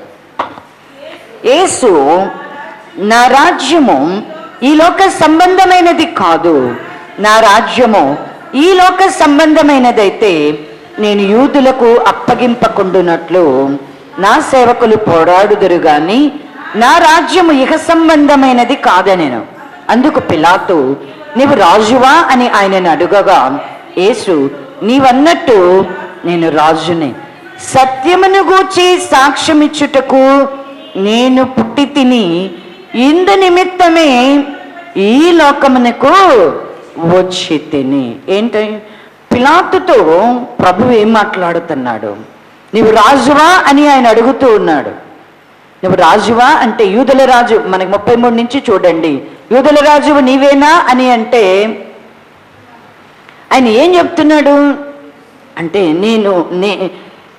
నా రాజ్యము ఈ లోక సంబంధమైనది కాదంటున్నా. నా రాజ్యం ఈ లోక సంబంధమైనది అయితే యూదులకు నేను అప్పగించబడకుండా ఉండేటట్లుగా నా సేవకులు పోరాడు, కానీ నా రాజ్యము ఇహ సంబంధమైనది. నువ్వు రాజువా అని మళ్ళీ అడుగుతున్నాడు. మళ్ళీ అడుగుతుంటే నీవన్నట్టు నేను రాజునే అంటున్నాడు. ఈ రాజు దేని కొరకు పుట్టాడంట? యూదుల రాజుగా వచ్చినటువంటి ప్రభువు ఎలా దేని కొరకు ఈ లోకంలోనికి వచ్చాడంట? సత్యమును గూర్చి సాక్ష్యం ఇవ్వడానికి పుట్టాడంట. ఏది సత్యము అనేటువంటిది ఏమని సాక్ష్యం ఇస్తున్నాడు? నీ వాక్యమే సత్యము అంటున్నాడు. అంటే దేవుడు ఏ వాక్యమైతే కుమారునికి ఇచ్చారో ఇప్పుడు ఏమని సాక్ష్యం ఇస్తున్నాడు? ఆయన ఎక్కడ ఏది చెప్పినను కూడా, ఎవరితో ఏం చెప్పినా కూడా తండ్రి వలన అనుగ్రహించబడినటువంటి బోధన గూర్చి, తండ్రి వలన అనుగ్రహింపబడినటువంటి ఆజ్ఞలను గూర్చి ఆయన చెప్తున్నాడు. తండ్రి యొక్క క్రియలను గూర్చి కూడా ఆయన ఏం చేస్తున్నాడు అంటే ఆయన సాక్ష్యం ఇస్తు. సత్యమును గూర్చి నేను సాక్ష్యం ఇచ్చుటకు పుట్టి తిని, సత్యాన్ని గూర్చి సాక్ష్యం ఇవ్వడానికి ఆయన పుట్టాడంట. ఇప్పుడు ఆయన నేనే సత్యము అని చెప్పిన దేవుడు సత్యం ఏమిటి అనేది ఇప్పుడు ఈయన ఏం చేస్తున్నాడు అంట? సాక్ష్యం ఇస్తా ఉన్నాడు. నీ వాక్యమే సత్యము అని చెప్తున్నాడు. అంతేకాదు, తనిచ్చేటువంటి సాక్ష్యం కూడా సత్యమైనది అని చెప్తున్నాడు. ఆయన క్రియలు కూడా ఏమై ఉన్నాయి అంటేనంట సత్యమైనవంట. ఆయన క్రియలు కూడా ఏమై ఉన్నాయి అంటే అందుకే ప్రభు అంటాడు, నేను చేసినటువంటి క్రియలను బట్టైనా సరే నన్ను నమ్మండి. ఆయన చేసే క్రియలు కూడా ఎవరి వలన కలిగినవి? ఆయన ఏది చెప్పుట ఈయన విన్నాడో, ఆయన ఏది చేయుట ప్రభు చూశాడో దాన్నే చెప్పాడంట, దాన్నే చేశాడంట. అందుకని ఆయన క్రియలు కూడా, నేను చేసేటువంటి క్రియలను బట్టైనా సరే నన్ను నమ్మండి అంటాడు. అంటే ఆయన క్రియలు ఏమై ఉన్నాయి అంటేనంట అవి సత్యమైనవి, అవి సత్యమైనవి. చూడండి, కీర్తనల గ్రంథము 111వ కీర్తనలు కనుక మనము చూచినట్లయితే, కీర్తనల గ్రంథము 111వ కీర్తన 7వ వచ్చిన భాగమును చదువుకుందాం. ఆయన చేతి కార్యములు సత్యమైనవి, న్యాయమైనవి. ఆయన శాసనములన్నీ నమ్మకమైనవి, అవి శాశ్వతముగా స్థాపింపబడి ఉన్నవి. సత్యముతోనూ యథార్థతతోనూ అవి చేయబడి ఉన్నవి. చాలమ్మ. ఆయన చేతి కార్యములన్నీ కూడా ఎలాంటివంట? సత్యమైనవి, న్యాయమైనవి. అవి శాశ్వతముగా స్థాపించబడ్డాయంట. అంతేకాదు, సత్యముతోనూ యథార్థత. అంటే దేవుని యొక్క క్రియలన్నీ కూడా ఎలా చేయబడ్డాయి? సత్యముతోనే చేయబడ్డాయి. మనము కనుక ఏ యోగ్యతైనా ఏ మెప్పైనా మనకి ఉన్నది అంటే మనము దేనిని ధ్యానం చేయాలా? ఏవి సత్యమైన. ఇప్పుడు ఈ క్రియలలో కూడా మనము దేవుని వలన కలిగిన సత్యమైనవి ఏవో లేక అసత్యమైనవి ఏవో కూడా మనము గ్రహించగలగల. అన్నీ సత్యమైనవా అంటే కాదు, అలా అని అన్నీ అసత్యమైనవా కాదు. ఏది దేవుని వలన కలిగింది, ఏది సత్యమైనది ఖచ్చితంగా మనము జ్ఞాపకం చేసుకోవాలి, వాటిని ధ్యానం చేయాల. మనకి దాని యొక్క ఏవి సత్యమైనవో గ్రహించేటువంటి జ్ఞానం అనేటువంటిది మనకి కావాలి. ఎవరైతే సత్యమైన వాటిని ధ్యానం ఉంచుతారో వారికి గ్రహింపు కూడా దేవుని వలన కలిగింది. చూడండి, మనకి గ్రహింపు అనేది కలుగుతుంది. ఎందుకు చాలామందికి ఏది దేవుని వలన కలిగింది, ఏది దేవుని వలన కలిగింది కాదు. నేనేం చేయాలి, నేనేం చేయకూడదు, నేను ఎక్కడికి వెళ్ళాలి, నేను ఎక్కడికి వెళ్ళకూడదు. చాలామందికి గ్రహింపు ఎందుకు ఉండడం లేదు అంటే మనము దేవుని యొద్దకు వచ్చినటువంటి మనము ధ్యానించడంలో మనం ఏం కోరుకుంటున్నాం, మన అవసరమునకు తగినట్లుగా, మన యొక్క స్థితికి తగినట్లుగా మనము నడుచుకుంటూ మనము వాటిని దేవుని వలన కలిగినవి అన్నట్లుగా మనకి తోచుచూ ఉన్నది. కానీ నీకేదైనా దేవుని చేత ఏర్పరచబడినటువంటి మనకి ఏ యోగ్యత అయినా సరే, ఏ మెప్పైనా ఉంది అంటే ఏది సత్యమైనదో, ఏది సత్య దూరమైనదో మనకి బాగా అవగతమవుతుంది. ఆ గ్రహించుకోడే జ్ఞానమే మనకి కొదువైపోతూ ఉంటుంది. మనం ధ్యానిస్తే మనకి గ్రహింపు అనేటువంటిది కలుగుతుంది. దేవుని వాక్యము సత్యమైనది అంటున్నాడు. ఆయన ఇచ్చినటువంటి సాక్ష్యము సత్యమైనది, ఆయన క్రియలన్నీ కూడా సత్యమైనవే. అయితే ఇప్పుడు మనం వాటిని ధ్యానం చేస్తే ఇవన్నీ సత్యమైనవని అంటే మనకి ఏమర్థమవుతుంది, ఇవన్నీ కూడా అన్ని సమస్తం కూడా ఎవరి వలన కలిగినాయి, మనకి దేవుని వాక్యం ఏమని సాక్ష్యం ఇస్తుంది, సమస్తము ఆయన మూలముగానే కలిగాను, ఆయన లేకుండా ఏమీ కలిగి ఉండలేదు అని వాక్యం సెలవిచ్చినప్పుడు మనము ఏవి సత్యమైనవి అనేది ఎందుకు మనం ధ్యానం చేయాలా అంటే ఖచ్చితంగా అపవాది కూడా ఏం చేస్తూ ఉన్నది అంటేనంట కొన్నిటిని కలుగ చేస్తూ ఉన్నది. అది ఎలా కలుగ చేస్తుంది, అపవాది ఎలా కలుగ చేస్తుంది? దానికి శక్తి ఉన్నదా, దానికి ఏమైనా ఏది దేవుని వలన కలిగింది, ఏది అపవాదం వలన కలిగింది మనకి తెలియబడాలి అని అంటే ఖచ్చితంగా ఒకటే మనం తెలుసుకోవాల్సినటువంటిది, దేవుని వాక్యము మీద కనుక మన మనస్సుని కనుక మనము లక్ష్య పెట్టి ప్రభు వలన కలిగినది ఏది అనేటువంటిది మనకు అర్థమైతే ఖచ్చితంగా అపవాది వలన కలిగింది ఏదో కూడా మనం గ్రహించగలుగుతాం. అపవాది ఎలా మాట్లాడుతుంది, అపవాది ఏమి మన ఎదుటకు తీసుకొని వస్తూ ఉన్నది, వీటన్నిటికీ మనకి గ్రహింపు కలుగుతుంది. దేవుని వాక్యము మనకి సాక్ష్యం ఇస్తూ ఉన్నది. భక్తుడైనటువంటి యోహాను గారు చెప్తూ ఉన్నాడు. 2 మాటలను చూసి ప్రార్థనలోనికి వెళ్ళిపోదాం. యోహాను రాసినటువంటి మొదటి పత్రిక, యోహాను రాసిన మొదటి పత్రిక 2వ అధ్యాయము 15వ వచన భాగము నుండి చదువుకుందాం. ఈ లోకమునైనను లోకములో ఉన్న వాటినైనను ప్రేమింపకుడి. ఎవడైనను లోకమును ప్రేమించిన ఎడల తండ్రి ప్రేమ వానిలో ఉండదు.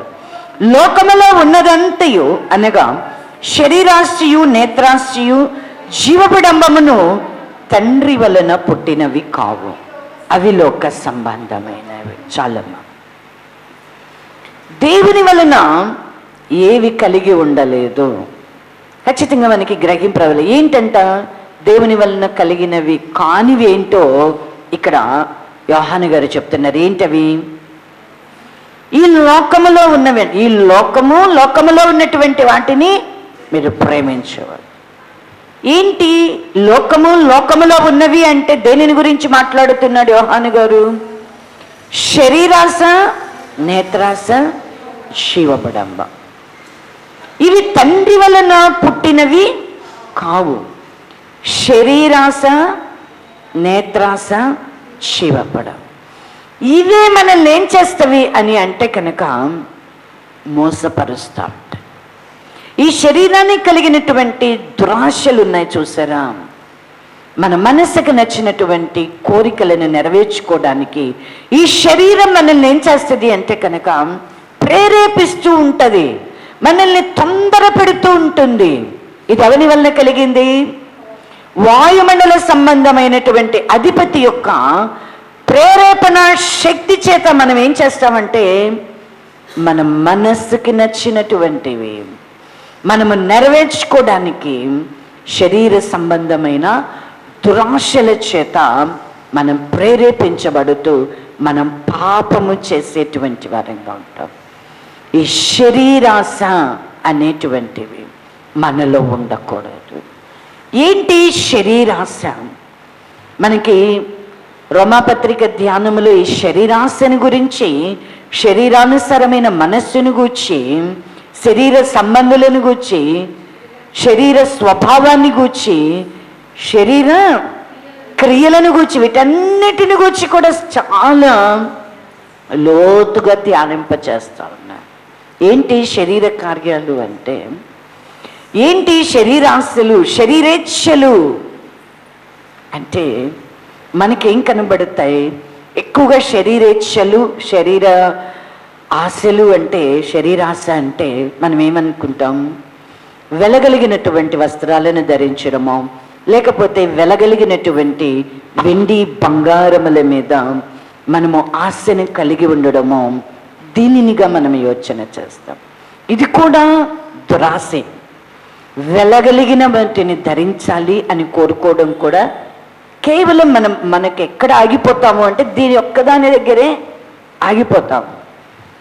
మనము వెలగలిగినటువంటి వస్త్రములనైనను లేక జడలల్లుకోవడము, ఇవి వెలపటి అలంకారం అనేది మనకు అలంకారముగా ఉండక మనము దైవభక్తి కలిగినటువంటి స్త్రీలకు తగినట్లుగా మనము ఉండాలి అనేది దేవుని వాక్యము మనకి తెలియచేస్తూ ఉన్నది.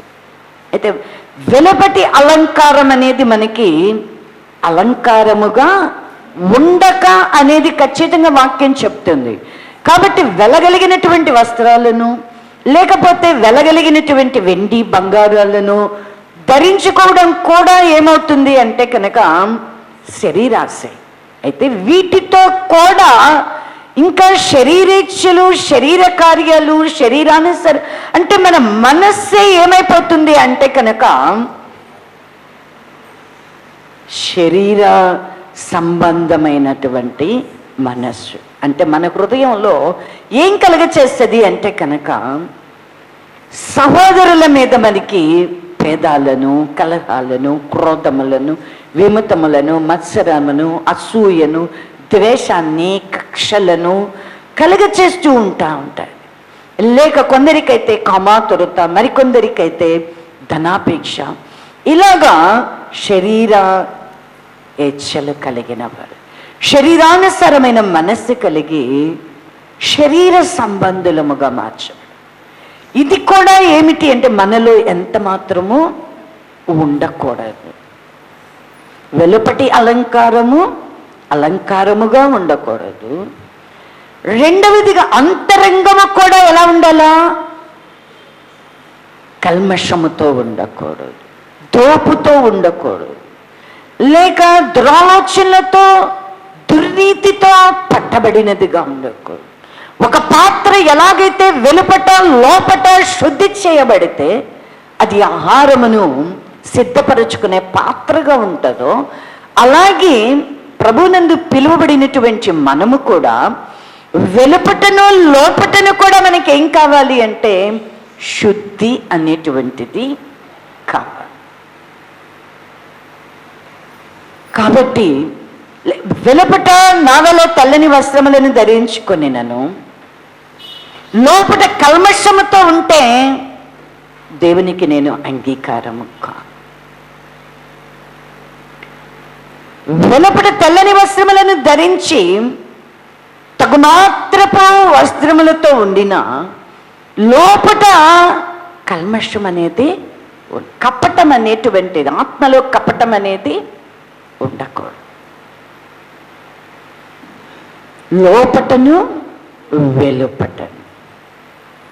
నేను లోపట నాలో ఏ కల్మషము లేదు, వెలుపటికి నేను ఎట్లున్ననో పర్వాలేదు అనుకోవడానికి లేదు. వెలుపట లోపట ఒక పాత్ర ఎలా శుద్ధి చేయబడదు,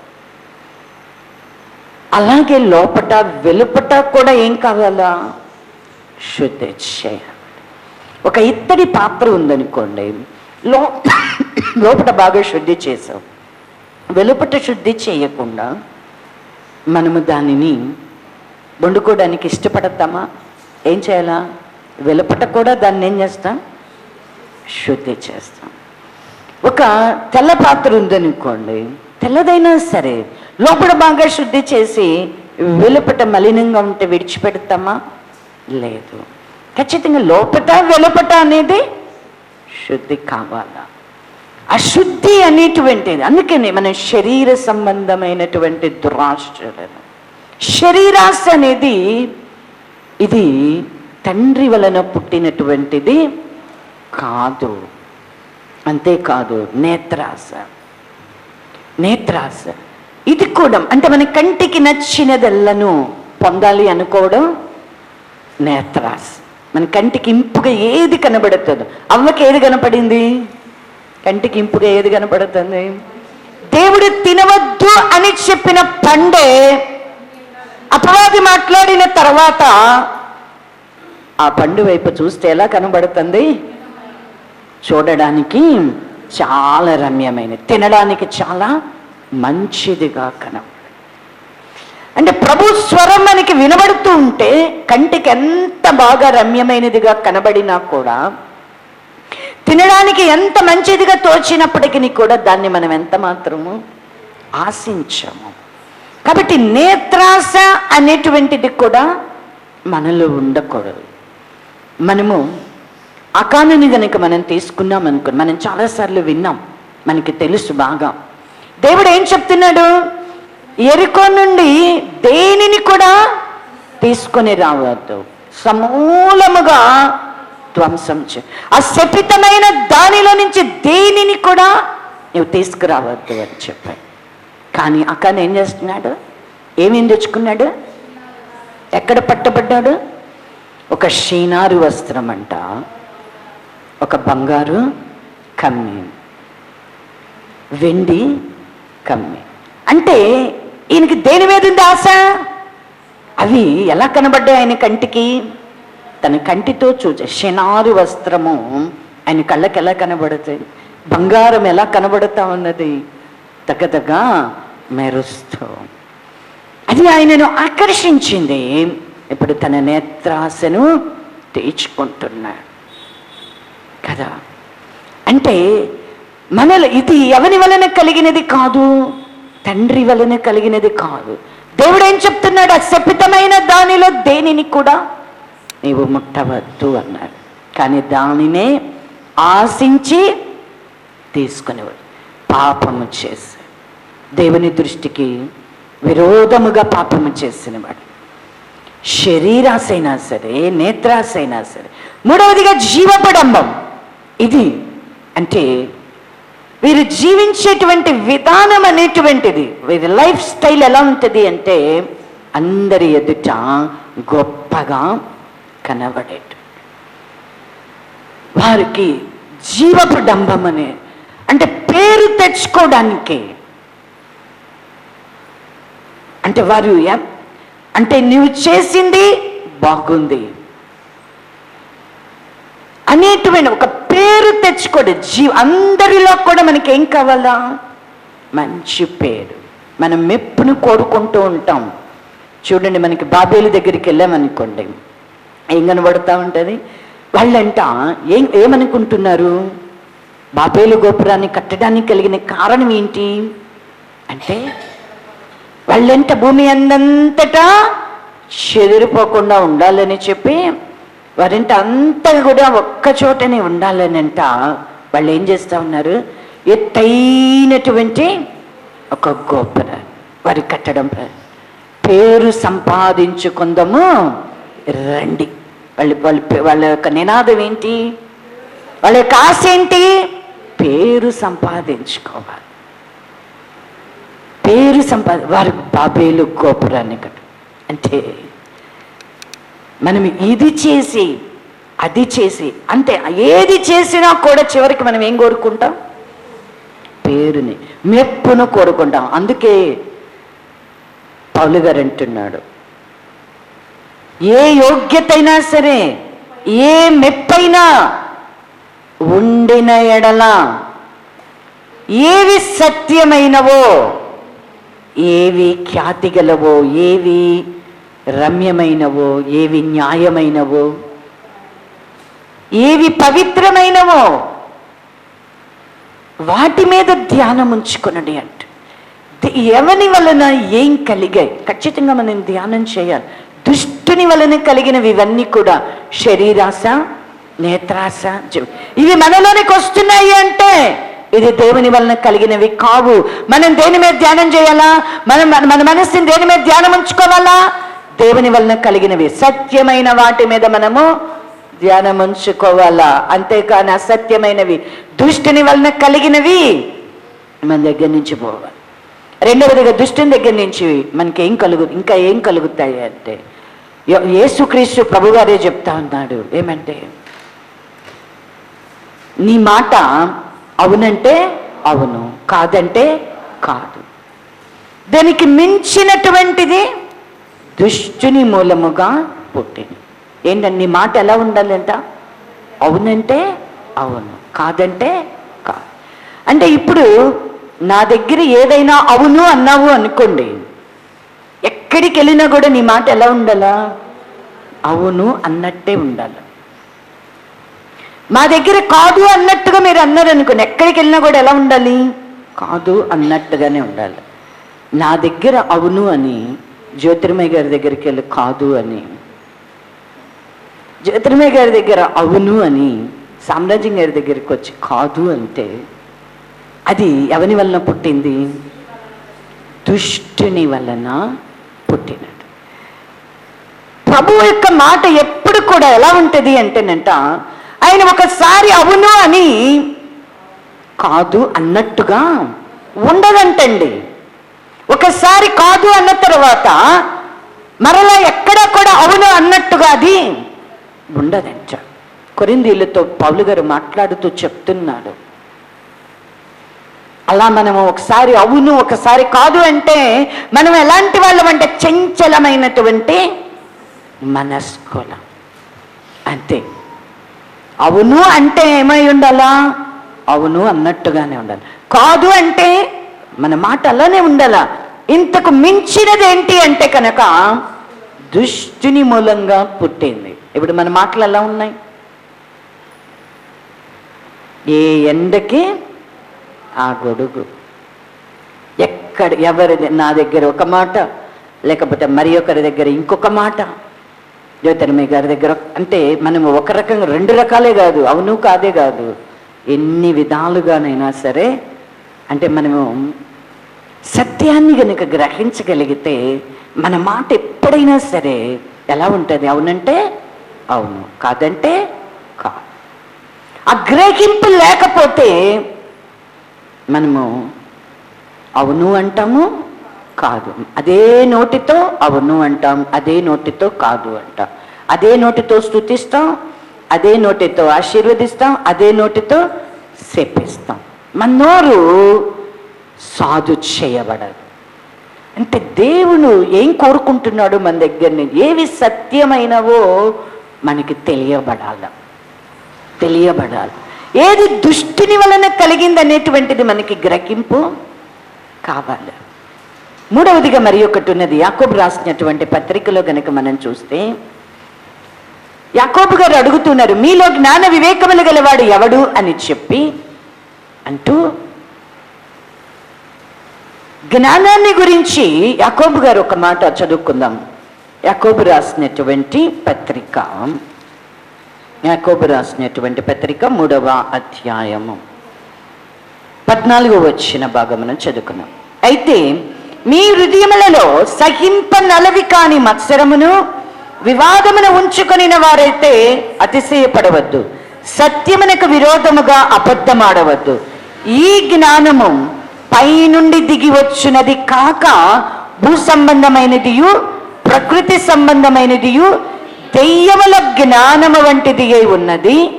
ఏలయనగా మత్సరమును వివాదమును ఎక్కడ ఉండునో అక్కడ అల్లరియు ప్రతి నీచ కార్యమును ఉండును. పైనుండి దిగి వచ్చేది కాకుండా ఒకటి ఉందంట భూమి మీద. అదేంటి? అది దేవుని వలన కలిగినటువంటిది కాదంట. ఇదేంటి అంటే, ఇదేంటి? భూ సంబంధమైన ప్రకృతి సంబంధమైనటువంటి దెయ్యముల వంటి జ్ఞానం. దీనికి ఒక పెద్ద గుర్తు ఏంటి అంటే, ఈ జ్ఞానం ఎక్కడుంటుందో అక్కడేముంటదంటే మత్సరం ఉంటదంట, వివాదం ఉంటదంట. ఏముంటాయి? మత్సరము. ఎవరినైనా చూచి నువ్వు మత్సర పడుతున్నావు అంటే నీలో ఉన్న జ్ఞానము పైనుండి వచ్చినటువంటిది కాదు, దేవుని వలన కలిగినటువంటి జ్ఞానము కాదు. నీలో మత్సరము ఉన్నది అంటే, నీలో వివాదము ఉన్నది అంటే, నీ హృదయంలో వివాదం ఉందా? ఎక్కడ ఇది? నోటితో మాట్లాడడం కాదు, నీ హృదయములో వివాదము అనేటువంటిది ఉన్నది అంటే పైనుండి వచ్చినటువంటి జ్ఞానము కాదు. ఇది దెయ్యముల వంటి జ్ఞానం అంట. ఈ మత్సరము వివాదము ఎక్కడ ఉంటాయో అక్కడే ఏమి ఉంటది అంటే అల్లరి, ప్రతి నీచ కార్యం. అల్లరి అనేటువంటి దేవుడంట అల్లరికి కర్త కాడు. ఎక్కడైనా అల్లరి జరుగుతూ ఉన్నది అంటే, వివాదం జరుగుతూ ఉన్నది అంటే అది దేవుని వలన కలిగేది మాత్రం కాదు. ఎవరితో కూడా మనం వివాదపడేటువంటి వారముగా ఉండకూడదు. ఎవరితోనూ కూడా మనం వాదించేటువంటి వారంగా ఉండకూడదు. ఏదైనా ఒక్కసారి 2 సార్లు మనం బుద్ధి చెప్పిన తర్వాత ఏం చేయాలా? వారిని విడిచిపెట్టాలి. అయితే వారిని శత్రువుగా మాత్రం భావించకూడదు. వివాదపడము, కలహపడము, గుద్దులాడము, అల్లరి, ప్రతి నీచ కార్యము ఎక్కడ ఉంటుందో అది పైనుండి దిగి వచ్చినటువంటి జ్ఞానము కాదంటే, ఇది దేవుని వలన కలిగినది కాదు, ఇది దెయ్యముల వంటి జ్ఞానము అంటున్నాడు. మనలో ఏమున్నది? ఏ జ్ఞానం ఉంది? సహింపనలవి కాని మత్సరం అంటండి. ఇది చాలా మందిలో ఇది ఎక్కడుంటుంది? నోటితో ఏం మాట్లాడరు, కానీ హృదయంలో మాత్రం ఏముంది? మీ హృదయములలో సహింపనలవి కాని మత్సరం, వివాదమును ఉంచుకొనిన వారైతే అతిశయపడవద్దు. అతి సత్యమునకు విరోధముగా అబద్ధం ఆడవద్దు. చూడండి, ఎక్కువగా కనబడేది ఏంటి? సహింపనలవి కాని మత్సరం. హృదయములలో ఏముంటాయంటే వివాదం. హృదయంలోనే పోట్లాడుతూ ఉంటారు. ఎంతమంది మీద పోట్లాడతారు రోజుకొచ్చి? ఎందుకు పోట్లాడరు? భర్త మీద పోట్లాడుతుంటారు. భర్త అయితే భార్య మీద తిట్టుకుంటారు, లోపల లోపల సనుక్కోవడం అనమాట. ఎంతమంది పిల్లల తల్లిదండ్రుల్ని, కోడళ్ళు అత్తల్ని, అత్తలు కోడళ్ళని, మామూలు అల్లుల్ని, తండ్రులు కుమారుల్ని, కుమారులు తండ్రుల్ని, ఎప్పుడు వాళ్ళని చూస్తే ఒక రకమైనటువంటి, అంటే వాళ్ళని చూడ్డానికి కూడా ఇష్టపడనటువంటి మత్సరం, వివాదం మన హృదయాల్లో పెట్టుకుంటూ ఉంటాం. ఎదురు పడకుండా ఉంటే బాగుండు అనుకుంటూ ఉంటాం కదా. మందిరంలో ఎంతమంది, మా మీద ఎంతమందికి ఉంటుంది, మీలో మీకు ఎంతమందికి ఉంటుంది? ఉంటుందా? ఖచ్చితంగా ఉంటుంది. సహింపనలవి కానీ మత్సరం అంట సహింపనలవి కానీ మత్సరం అంటున్నాడు. వివాదమును ఉంచుకొని లోపలే పోట్లాడేస్తూ ఉంటారు. మీకు నచ్చని వారి మీద, మిమ్మల్ని మీరు సహించలేని వారిని లోపలే తిట్టుకుంటా ఉంటాడు. ఇవి ఉన్నాయి అంటే మీరు ఎక్కడున్నారు?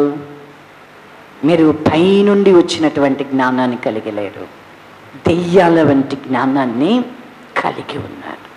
అది నీ ఇంటిలోనే కానీ, నీ రక్త సంబంధికుల్లోనే కానీ, లేక మందిరంలోనే కానీ, ఎక్కడ కూడా ఈ పైనుండి దిగి వచ్చిన జ్ఞానము కాక దెయ్యాల వంటి జ్ఞానం ఉంటే ఖచ్చితంగా మనం ఏం చేయాలా? సరి చేసుకో. నీవు ఏదైనా నాలో యోగ్యత ఉందనుకుంటున్నావా? ఏదైనా మెప్పు ఉందని అనుకుంటున్నావా? ఉన్నాయి అంటే నేనేం చేయాలా? ఏవి సత్యమైనవో వాటి మీద నీవు ధ్యానం ఉంచాలా. ఏది దేవుని వలన కలిగింది, ఏది దుష్టుని వలన కలిగింది. నువ్వు దేనిని వెంబడిస్తున్నావు? నువ్వు ఎవరిని వెంబడిస్తున్నావు? నువ్వు ఎవరితో సహవాసం చేస్తున్నావు? ఎవని మాట నువ్వు వింటున్నావు? ఎవరికి లోబడుతున్నావు? ఖచ్చితంగా మనల్ని మనం పరీక్షించుకోవాలా. మన స్థితి ఏంటో. మనందరం అనుకుంటాం, ఏమనుకుంటాం? నేను పాట పాడటానికి నేను యోగ్యుణ్ణి అనుకుంటావు, లేకపోతే నేను డ్రమ్ము కొట్టడానికి నేను యోగ్యుణ్ణు అనుకుంటావు, యోగ్యురాలను అనుకుంటావు, లేదంటే ఒక ప్రార్థన చేయడానికి నా ప్రార్థనే దేవుడు ఆలకిస్తాడు. నేను ప్రార్థన చేస్తే ఏలియా గారని అనుకుంటారో లేదో తెలియదు, కానీ ఆకాశం నుండి అగ్నిని దింపితే ఏలియా. మనం మాత్రం ఏమనుకుంటాం? యేసుక్రీస్తు ప్రభువారు కూడా అనుకోవడం లేదు నేను అని, కానీ మనం ఏమనుకుంటాం? నేనే. ఏదైనా ఒకటి చేసి మనం నేను చేశానంటాం. ఏంటిది? ఇవి దేవుని క్రియలను మనము పరిశీలనగా తెలుసుకుంటే, ఏవి సత్యమైనవో మనకు అర్థమైతే, ఎలా కలిగినవో మనకు అర్థమైతే, అసలు నేను అనే మాట మనలో నుంచి వస్తుందా? అసలు ఒక మెప్పు నీకు ఏ యోగ్యతైనా ఉంది అంటే అసలు నువ్వు ధ్యానం చేయాలా? ఉందనుకుంటున్నావా? నేను అపాత్రునని, ఇవన్నీ ఒట్టి మాటలు, మీరు చెప్పే మాటలన్నీ. నేను అపాత్రునయ్యా, నేను అల్పున్నయ్యా, నేను అయోగ్యున్నయ్యా, ఇవన్నీ దేవుని దగ్గర చెప్పే అబద్ధాలు. దేవుణ్ణి మించినటువంటి అతిశయం ప్రతి ఒక్కరిలోనూ ఉంది. ఖచ్చితంగా దేవునికి విరోధంగా అబద్ధము ఆడవద్దు. మీరు ఒక్కొక్క సందర్భంలో ఒక్కొక్కసారి బయటపడుతూ ఉంటారు. దేవుని కంటే కూడా మీరు దేవుని మించినటువంటి అతిశయపడేటువంటి లక్షణం మనలో ఉంది. సరి చేసుకుందాం. ప్రభు బలికి వెళ్ళడానికి మనము ఏ యోగ్యత అయినా ఏమెప్పై, నిజంగా యోగ్యులైనటువంటి వారిలో నాకు ధ్యానం చేస్తూ ఉంటే నాకు చాలా ఆశ్చర్యం అనిపించి, ఏ యోగ్యత అయినా ఏ మెప్పైనా ఉంటే, అసలు ఆ మాట ఏ యోగ్యత అయినా ఏ మెప్పైనా ఉండిన ఎడలా అంటే, నువ్వేదైనా దేవుని వలన ఒక మెప్పు పొందాలి అని నువ్వు అనుకుంటున్నావా? ఖచ్చితంగా మనం ఏవి సత్యమైనవో మనం ధ్యానం ఉంచుకోవాలి. అవి మనం ధ్యానం ఉంచితే, వాటి మీద మన ధ్యానం ఉంటే, మన యోగ్యత ఏంటో, మనకు వచ్చే మెప్పు ఏంటో మనకు బాగా అర్థమైంది. నేను యోగ్యుడను అని అనుకోం. అందుకనే దేవుని వాక్యం మనం, అందుకే భక్తులైన వారు, పౌలు గారు కానివ్వండి, అపోస్తలులు తమను తాము తగ్గించుకొనడానికి, దావీదు గారికి తమను తాము తగ్గించుకొనడానికి, ఇజ్రాయేలు సింహాసనము మీద ఆసీనుడై ఏలుచున్నటువంటి రాజు ఏమంటున్నాడు? తను తగ్గించుకొనడానికి. మనకి అసలు ఏ పోస్టులు లేవు, అయినప్పటికీ కూడా మనం ఒక రకంగా చెప్పాలంటే ఒక ఇంటిలో మన ఇంటిని సంరక్షించుకునేటువంటి బాధ్యతను, ఒక గృహ నిర్వాహకత్వాన్ని మనకి ఇచ్చి, ఆ చిన్న పనులను మన గతిని గురించి మనం ఏమనుకుంటాం? నేను రోజు ఇదే పని చేయాలి, ఒక పనివాళ్ళలాగా, పనివాళ్ళ కన్నా జీతం ఇస్తున్నాను, నాకే జీతం లేదు, ఇలా తిట్టుకుంటూ, అంటే ఎందుకు పనికిరాని వాళ్ళు అని అనుకుంటూనే అన్నిటిలో కూడా నేనే గొప్ప అనుకునేటువంటి చాలా చెడ్డవాళ్ళం అన్నమాట మనం. అర్థమైందా? ఎంత చెడ్డోళ్ళమో చూడండి. కాబట్టి ఏ యోగ్యత అయినా ఏ మెప్పైనా ఉంది అంటే, ఒకటే నేను చెప్పేది, నాకైతే చాలా నా మనస్సుకి ఏవి సత్యమైనవో వాటి మీదంట ధ్యానం ఉంచుకోవాలి.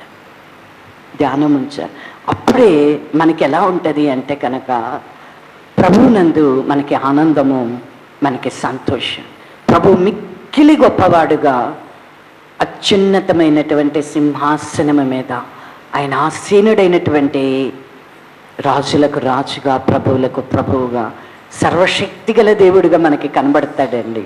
లేకపోతే ఆయన మనం ఎలా చూస్తామో తెలుసా? మనకంటే మన కింద పనిచేసేటువంటి ఒక దాసులాగా, నేను ఇది ఆజ్ఞాపించాను, నాకు ఇచ్చేయి, చేయకపోతే పని వాళ్ళని కనుక ఈ పని ఎందుకు చేయలేదు అన్నట్టు మనం కూడా దేవుడిని ఏం చేస్తామంటే అలానే చూస్తాం. ఇది ఎందుకు చేయలేదు, అది ఎందుకు చేయలేదు, దేవుడు ఇది చేయలేదు కాబట్టి ఈయన దేవుడా, ఈయన దేవుడేనా, దేవుడు ఉన్నాడా అనేటువంటి సందేహాలు మనకి కలుగు. అంటే మనమే మనకంటే కూడా, అంటే ఆయన ఆపత్కాలంలో నమ్మకదగిన సహాయకుడు అంటే మనకి ఎలా కనపడతాడు? ఆయన నువ్వేది ఆజ్ఞాపిస్తే అది చేసేటువంటి ఒక పనిలాగా, ఒక సహాయకుల్లాగా, ఒక సర్వెంట్ లాగా నువ్వు చూసి నువ్వు ఆజ్ఞాపిస్తే చెయ్యాలి. కానీ నువ్వు ఆజ్ఞాపిస్తే ఆయన చెయ్యాలి అంటే నిన్ను నువ్వు ఎంత తగ్గించుకోవాలో, ఆయన ఎంత హెచ్చింపు కావాలో నీకు అర్థం కాల. ఆయన నువ్వు అత్యున్నతంగా నువ్వు చూస్తేనే కానీ నిన్ను నువ్వు తగ్గించుకొని, అంటే దావీదు గారు, నాకైతే దావీదు గారి గుర్తొస్తున్నారు. దావీదు గారి సింహాసనం మీద ఉన్నా కూడా ఆయన దిగి ఎవరికి ప్రార్థన చేస్తున్నాడు? రాజులకు రాజైనటువంటి, ప్రభువులకు ప్రభువైన యేసు క్రీస్తునందు ఆయన సాగిలపడ్డాడు. అలా ఆయన గొప్పవానిగా చేసి మనం తగ్గించుకుంటే, మనం ఏది ఆజ్ఞాపిస్తే అది ఆయన మన పక్షంగా నెరవేరుస్తాం. మనం ఏం చేస్తాం? మనల్ని మనం హెచ్చించుకుంటూ ప్రార్థన చేస్తాం. చేసినప్పుడు మన పక్షంగా ఏ కార్యాలు కూడా జరగడం. కాబట్టి మనలో ఏ యోగ్యత అయినా, ఏ మెప్పైనా ఉంటే, ఏవి సత్యమైనవో, ఏవి ఖ్యాతిగలవో, ఏవి రమ్యం, వాటిలో దేవుని యొక్క చిత్తం కొన్ని మాటలను చెప్పాలని ఆశపడుతూ ఉన్నాను. అట్టి కృప దేవుడు సంఘానికి దయచేయునుగాక. ఆమేన్. మోకరించినట్లయితే